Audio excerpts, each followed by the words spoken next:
So YouTube, 3,000 subscribers today. Bit of a landmark, taking a while. Took about a year and a half off from making the videos though. So that put a bit of a dent in my momentum. The videos that we're doing now are not getting as many views as the first ones we got, but it is getting better again. Apologies to those who kept waiting for videos and I wasn't putting them out. We're doing it more steadily now. So yeah, 3,000 subscribers. I'm astonished that we have that many and that people actually still watch this crap and like the channel. So for those of you who have stuck with me, I really appreciate it. I appreciate everything that's happened in the last 4 years, I think, since we started the channel. What's happened in 4 years? All happened in 4 years. I started off with one truck doing the oil field, drove it myself and hired Paul and Wes to drive another truck, and right 4 weeks after we started doing there, the engine went down in my yellow truck. I come back up here and Jeff and I rebuilt it, and we added trucks, we leased trucks, we've had trucks go on fire, we've had trailers go on fire, we've had engines blow up, we've had transmissions shatter, we've had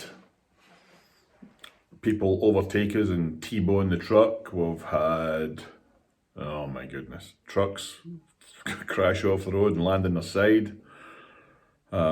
If you think you're going to start a trucking company right now and all these things won't happen to you, well, I got news for you. They will.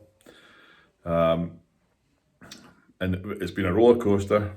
Then we were in the oil field and it kind of dried up a bit, and we decided to rent some reefers, and we did that, and I began a friendship with a couple of guys up at the Total Trailer Company in Idaho Falls with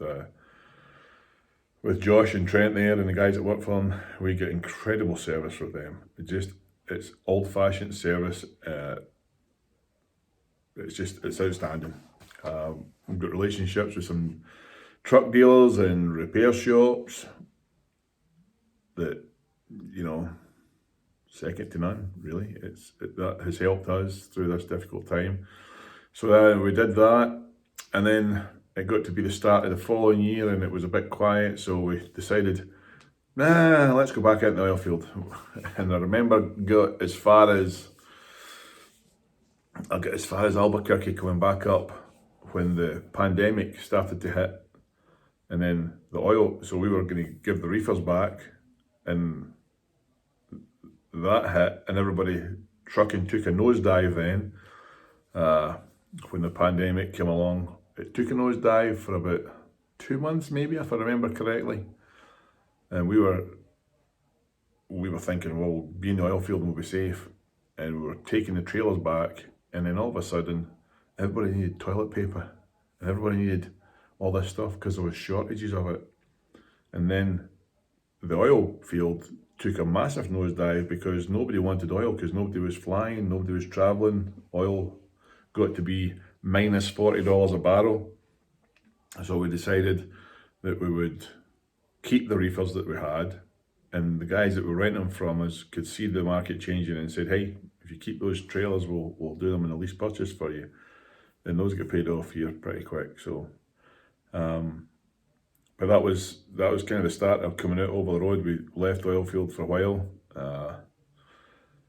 and built up some trucks and some trailers, and then went back into the oil field. And the oil field, I've got a love-hate relationship with it. It gives me a hard time. We think we're going to make some money, and then it stops. And we leave, and then we go back in, and then there's ups and downs. But one of these days, you watch, one of these days, I'll be on here saying, well, I've made $1 gazillion in the oil field.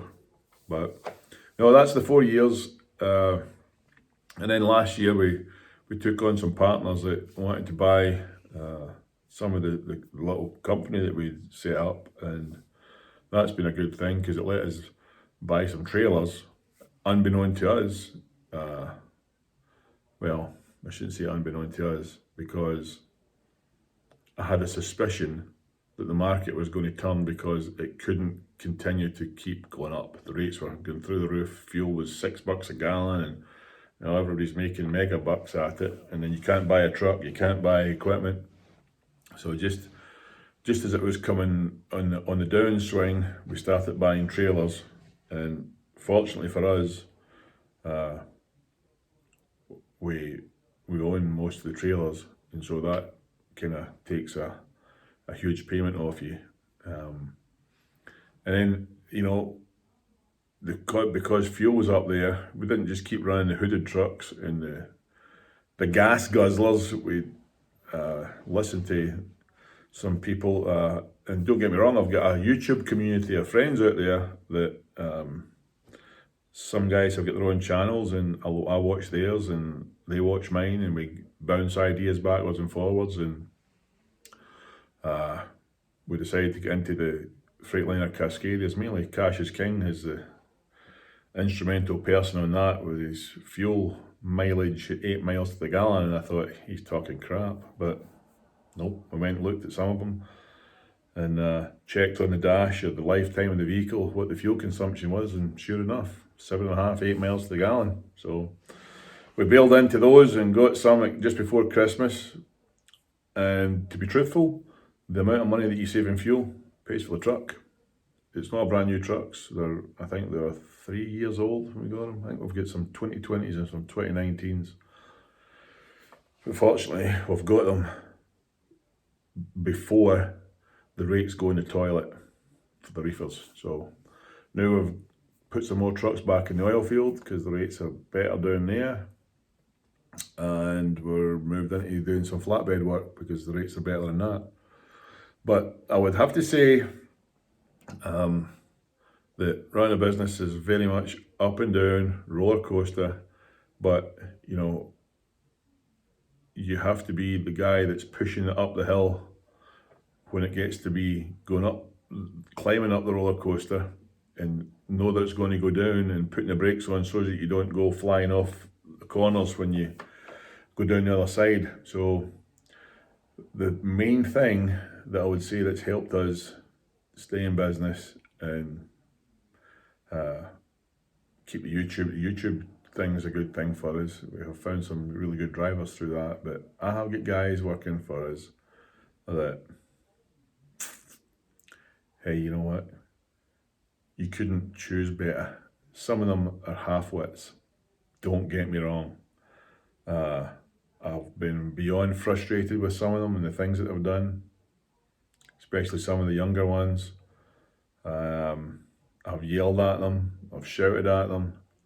We're best friends, we survive it together. And I would say that the human relationships that you form going through life and a business, and if you can manage to keep a hold of people and look after them when they have a hard time, when it comes around the other way, it usually works, that they remember it and stick with you and see you through the difficult times.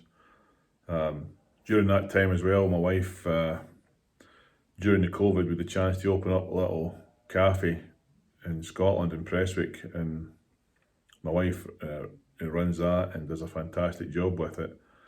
And there's something about that place that I think is quite unique, because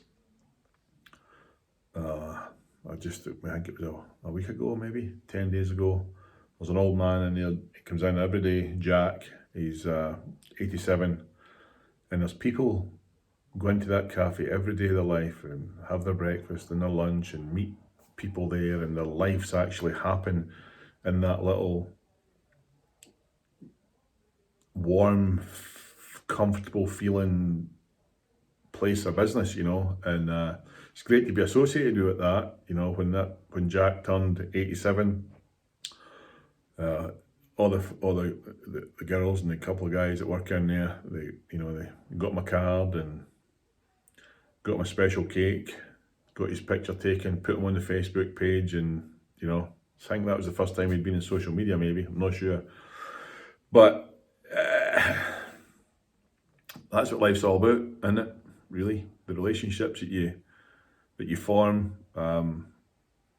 the friendships that you make and the difference you can make in people's lives. Because if you're one of these just grab the money and run merchants, I don't think you have joy and satisfaction at the end of the day. You know, I'm proud of what my wife has done there. She's managed to create something where everybody that works there likes to be there. They all pull part of that. It's something it's a hard thing to quantify. That I think if you can't do that in a business, you're going to struggle. I've always been able to get drivers. You know, please don't think I'm a guru here with trucking. I am far from it. I get so many things wrong in business that, you know, but one thing I've always been able to do is get drivers and get people to work for me and have their respect, because I'll do what I'm asking them to do. I'm not afraid to get in a truck and go do it. I've done it. Same with the buses. I've done all the crappy jobs in the buses, so I don't mind asking somebody to do it, and they don't mind doing it because I've done it. You know, it's the same in the cafe there. My wife works alongside the ladies and the guys in there, and I think if you can do that, you're onto a winner. And you know, just being in there and seeing people, you know, I sit at the same table as Jack sits at. It's only a wee two-seater thing, and it's not the most glamorous table, but he likes to sit at it. And if I'm sitting at it, when he comes in, I get up and I give him his chair, because that's it, you know. And I like that type of thing. I like the guys that I work with. Are they perfect? No. Am I? No.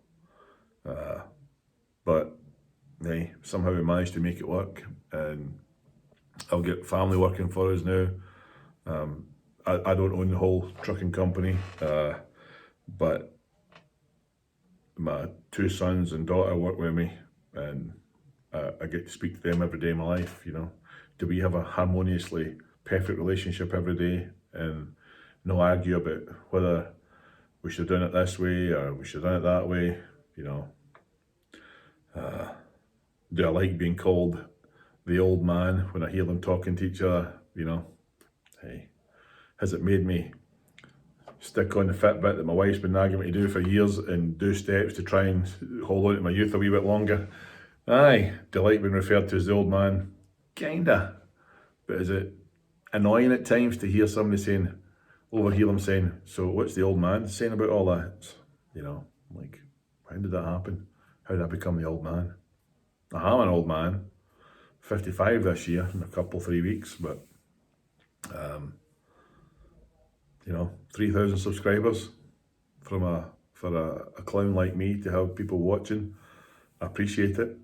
I do. Thank you very much for watching. Thanks for commenting. Thanks for the humorous comments. You know, there's a good sense of community in the YouTube channels.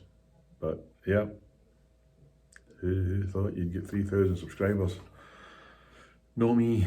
It's a lot. That I always think, you know, that's 60 busloads of people that actually have subscribed to this channel. It's a bloody lot. So thanks for doing it. Thanks for making an old guy who's trying to not be so old get a wee bit of an ego boost that people watch it. And some of the old videos, people still watch them more than the new ones. So anyway, thank you very much. See ya.